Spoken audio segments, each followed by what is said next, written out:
For decades, the sound of music lived in our heads like a snow globe, flawless, glowing, sealed off from trouble. Julie Andrews twirls in a meadow. The children sing like bells. A stern captain melts into a father. We press play, and the world softens.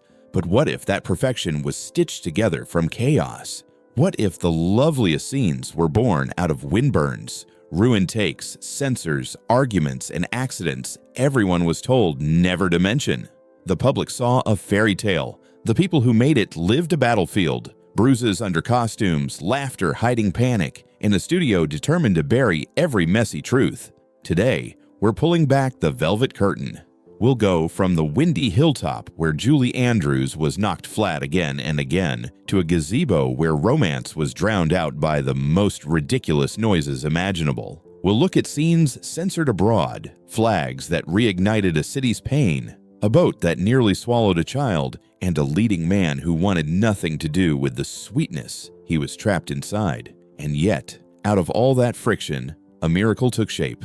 Ready? Let's open the music box and listen to what was never meant to be heard. The meadow wasn't peaceful, it was a wind tunnel. That opening shot looks like serenity itself. Julie Andrews, arms wide, face to the sky, the hills seemingly singing back. But the truth, a helicopter was circling so low, the downdraft kept slamming her into the ground. Every time the camera came back around, the blast flattened the grass and threw her off her feet. No chorus of angels, just roaring blades, stinging grit, and a dress that wouldn't stay put. The crew needed magic. The weather gave them mayhem.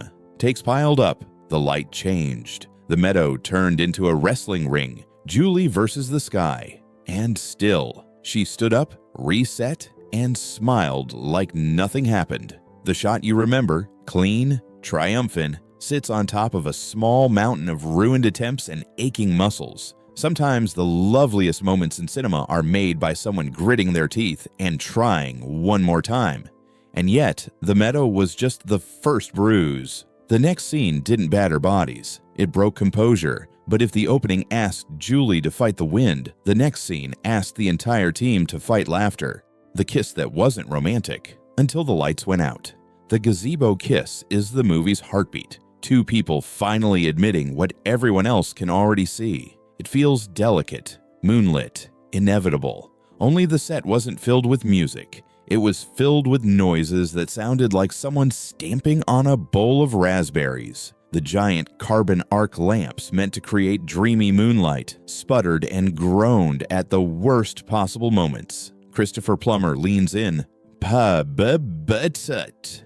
Julie Andrews tries to hold it together. Another wet, rude squeal from the lights. 20 takes collapsed into giggles. The crew tried everything, waiting between noises, changing angles, forcing stone-faced seriousness. Nothing worked. Eventually, the director had a radical idea. Kill the elaborate lighting scheme and shoot the kiss in near darkness, letting only the window's soft glow outline the moment. The result? An accident turned into poetry. What reads as deliberate restraint, two souls finding each other by lamplight, was born from a technical embarrassment no one wanted to admit. For years, the studio kept that story quiet. No bloopers, no interviews, no mention. Perfection demanded silence. But if a kiss could be salvaged in shadow, what would happen when something bigger than romance got in the way? Because the next secrets weren't cute, they were explosive. When songs disappear, the quiet scissors of censorship. Most of us learned courage from the film's most soaring numbers. The nuns sing Maria with affectionate exasperation. Mother Abbess lifts the world with Climb Every Mountain. But in France, some of those scenes were cut. Officials decided that certain sequences, nuns in secular song, crossed a line. The result was an emotional hole you could feel even if you couldn't name it. Audiences sensed something missing, like a skipped heartbeat inside the story. Where the film should have swelled, it didn't. Censorship has a strange side effect. Take a song away and people want it more. Whispers began. What were they hiding? Tapes circulated. Fans hunted for fuller versions. The music the censors disliked became a treasure precisely because it was forbidden. The film lulled some countries into comfort and prodded others into controversy. And if songs could spark debate, symbols could reopen wounds, which is how a few yards of cloth nearly shut down an entire shoot. The flags that reopened a city's scar. To tell history honestly, the production needed to drape Salzburg's buildings in symbols from 1938. The banners went up, and the city recoiled. For locals, those images weren't props. They were pain. Officials said no, absolutely not. Not again. And then came a threat from the director. If the city refused controlled recreations, the film would use real archival footage, the kind that shows cheering crowds no one wished to remember. Backed into a corner, the city relented. The banners unfurled for a handful of seconds of footage. They're brief on screen, almost a blur, but they carry the weight of a place forced to look at itself. Actors performed, extras marched, cameras rolled, and when the banners came down, the conversations didn't stop. A movie was trying to rebuild a moment in time. A city was trying not to relive it. Out of that uneasy truce came images that feel honest because they're uncomfortable. Meanwhile, inside the set's quieter spaces, another battle was brewing, not over politics, but over tone. The captain who couldn't stand the sweetness. Christopher Plummer brought authority to every frame. Clipped voice, steel posture, eyes that softened, slowly against his will. Audiences adored him. He did not adore the film. The man called it the sound of mucus. A line as sharp as a paper cut. He found the sentiment sticky, the songs cloying, the warmth a little too warm. Playing tenderness was the hardest part. The solution he reached for during long days? A drink. On screen, his coolness thawed by degrees. Off screen, he bristled at the syrup he felt trapped in. Here's the twist. His resistance helped. That initial distance, the sense that the captain would rather be anywhere else, made his transformation believable. We see a man unclench. We watch him decide to love out loud. It works because the actor disliked the very flavor he was being asked to serve. Sometimes contrast is a gift. The skeptic makes the best believer precisely because he arrives last. And while an adult wrestled with tone, a child wrestled with water and nearly lost. The day the lake stopped being cute, the boat capsizes, the children squeal, everyone splashes laughing. Adorable, right? Except the tiniest Von Trapp, little Gretel, couldn't swim. The plan was simple. If anything went wrong, someone would grab her. Plans don't always follow instructions. The boat tipped harder than expected. People fell the wrong way. The lake swallowed a child. There are seconds in life that stretch into slow motion. This was one of them. A co-actor dove.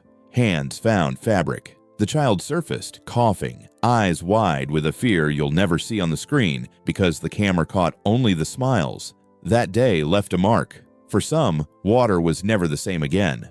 Watch the scene now, and there's a double exposure in your head. The cheerful version the world knows, and the invisible one where crew members are counting heartbeats and looking for a little head to break the surface. Cinema is control.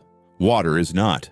No director can tell a lake to be gentler. If that moment exposed the risk behind the laughter, the next truth exposes the myth behind the legend. The fairy tale versus the facts. The movie ends with a climb over the Alps, a symbolic ascent from danger into freedom. In real life, the family walked to a train station and crossed the border legally, passports in order, the wedding timeline shifted too, and that grand romance. Maria herself said she married for the children first. Love followed like a late summer bloom. Hollywood didn't lie so much as it sculpted, smoothing edges, repositioning dates, tightening arcs. It made the story truer to the heart, if not to the record. Even the song most people mistake for an ancient folk melody, Edelweiss, was written by two Americans and introduced on stage, not in a mountain village. Many of us were happy to believe it was older than the Alps. Maybe that's the real magic of the film. Not that it told the literal truth, but that it taught millions to want the truth to be that gentle. Yet, while the narrative was softened, the business around it was anything but. The small musical that saved a giant. By the time filming wrapped, the studio behind the movie needed a miracle. A previous epic had devoured money and spit out red ink. People were nervous. Bets were hedged. And then the film opened. And lines formed like a river. Tickets poured in, screenings sold out, and a modest musical turned into a tidal wave that lifted an entire company. Box office receipts didn't just look healthy, they looked like a rescue mission. A film made with borrowed daylight and second chances became the lifeline for a studio on the verge. Success like that creates its own heat. The industry paid attention, critics sharpened knives, award seasons perked up, and in living rooms across the country, families gathered for televised broadcasts that turned an already big phenomenon into something closer to a ritual. If the movie began as a risk, it matured into a tradition, and traditions are built on details, even the painful ones no one sees. The price paid in hair and skin. To sell a look, the camera demands consistency. Sometimes that means dye, sometimes bleach, sometimes both. Daniel Truheat, the young actor playing Rolf, was pushed toward an ideal that required stripping color from his naturally dark hair. It looked right for the role and wrong for his scalp. Hair doesn't always forgive. His never fully did. Julie Andrews faced a different cosmetic emergency. A lighting test made the back of her hair appear too heavy on screen. The fix turned it orange. The solution to the solution? Bleach. The final color worked for the camera, but the road to it was paved with panic. We tend to remember the costumes, the curtain-made play clothes, the uniforms, the wedding dress. We rarely remember the scalp burns, the brittle ends, the fear when a mirror says, "This is not you anymore." The camera captures glow. Behind it, there are always small, unglamorous losses. And then there was a loss that wasn't a loss at all, an accident the director refused to erase. He stumbled that told the truth. During I Have Confidence, Maria runs toward a life she isn't sure she wants. The gate looms. She trips. In the edit bay, that misstep could have vanished with a single snip. Instead, it stayed, and something miraculous happened. The character breathed. Courage wasn't a straight line anymore. It had a wobble in it. A fall followed by a decision. Get up. Keep going. If you've ever done something brave while your hands shook, that moment is for you.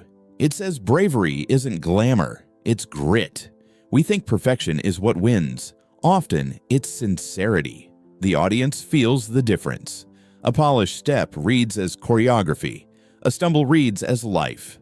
And just like that, a slip became a signature. Of course, honesty on screen doesn't mean harmony off it. There were opinions, strong ones. Perfectionist at war with perfection, Julie Andrews, adored for warmth, was also relentless about truth. She asked the same question again and again. How do we make this feel real? Every scene risked sliding into sugar. She pushed back. Adjust the line, slow the smile, make the argument bite a little. Not everyone loved that. Tempers flared. At times, it looked like a tug of war between a movie that wanted to be a Christmas card and an actress determined to make it human. That tension, sweet versus honest, is exactly why the final film sings. It smiles, but not mindlessly. It believes in goodness without pretending the world will cooperate. Art is friction. Feel how the performances snap into place. That snap is the sound of artists pulling in opposite directions until the rope hums. And the creative battles weren't limited to tone. Even the puppets had politics. When high art meets a sappy script, the lonely goat herd sequence with its bouncing marionettes and yodeling joy looks like pure fun. But before the cameras rolled, there was hesitation from a prestigious local troupe that guarded its craft with fierce pride. The fear was simple, that a revered tradition would be reduced to mere decoration, a cute gimmick drowned by a Hollywood smile. Art forms carry souls. No one wants to see theirs turned into a prop.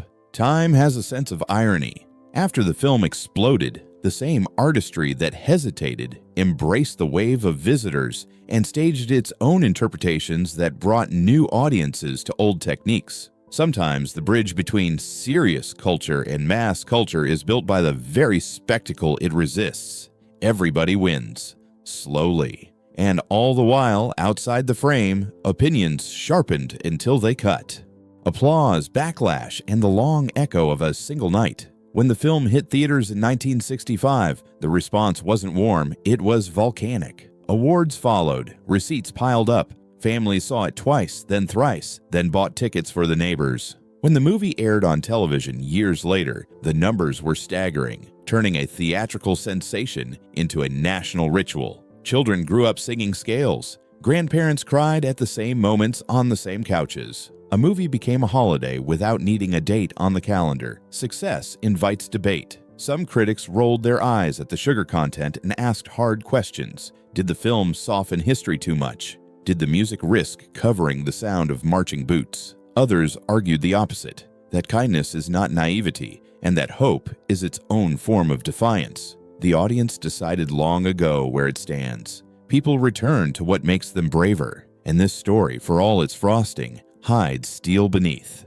That steel was forged in the mess, the hidden slips, the forbidden giggles, the scraped knees no one talks about, the forbidden file cabinet, and what it tells us about perfection. Studios, especially in that era, ruled with a velvet glove and a locked drawer. Bloopers vanished. Interviews were smoothed. The illusion mattered more than the humanity that produced it. A kiss torpedoed by ridiculous lamp noises wasn't a charming anecdote. It was a threat to the brand. A near drowning wasn't a cautionary tale. It was a liability. For decades, the official story fit neatly inside a press kit. The unofficial story lived in quiet comments and careful memoirs. Why does this matter? Because understanding the mess doesn't ruin the magic, it deepens it. The meadow means more when you know it hurt. The kiss feels richer when you understand it survived humiliation. The songs ring louder when you learn they were cut down in some places and treasured underground in others. What we love most about the film doesn't break when exposed to oxygen. It becomes more alive, more earned, and earned is the word. Every frame had a cost.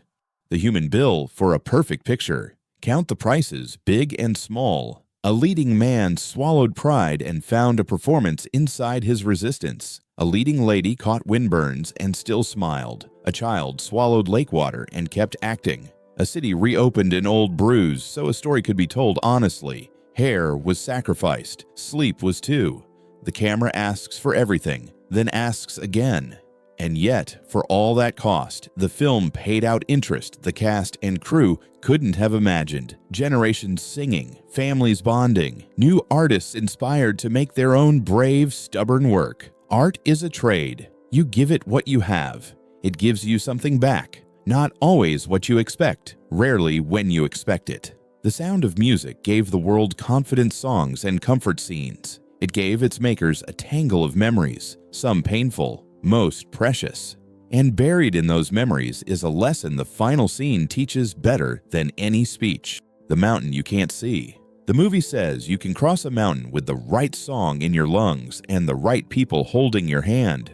The truth says you'll probably take a train. Both are useful. One teaches dignity, the other courage. The mountain that really matters isn't on a map. It's the climb from fear to action, from distance to intimacy, from cynicism to faith. In that sense, the film didn't lie at all. It dramatized the ascent that counts.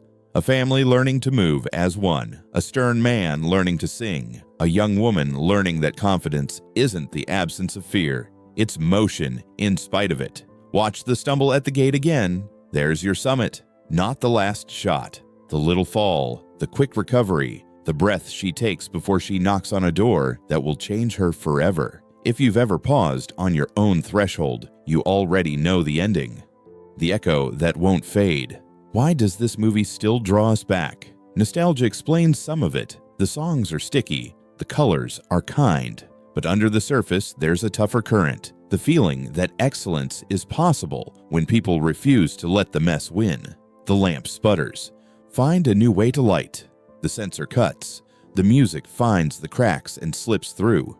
The city says no. Make your case and handle the truth with care. The lake scares you. Learn where the safe hands are. The studio wants silence. Tell the story later when the world is ready to hear it and laugh. What was forbidden becomes folklore. What was hidden becomes the best part to talk about. And somehow, the film gets better, not worse, for all the things that almost broke it. Perfection revealed. The Sound of Music looks like a miracle. It is. But not the kind that arrives spotless from heaven. It's the other kind, the miracle made by stubborn people who kept going when it was windy, embarrassing, risky, or just plain hard. The meadow twirl, wrestled from a storm. The kiss, rescued from a raspberry-sounding light. The songs, censored in one country and treasured in secret in another.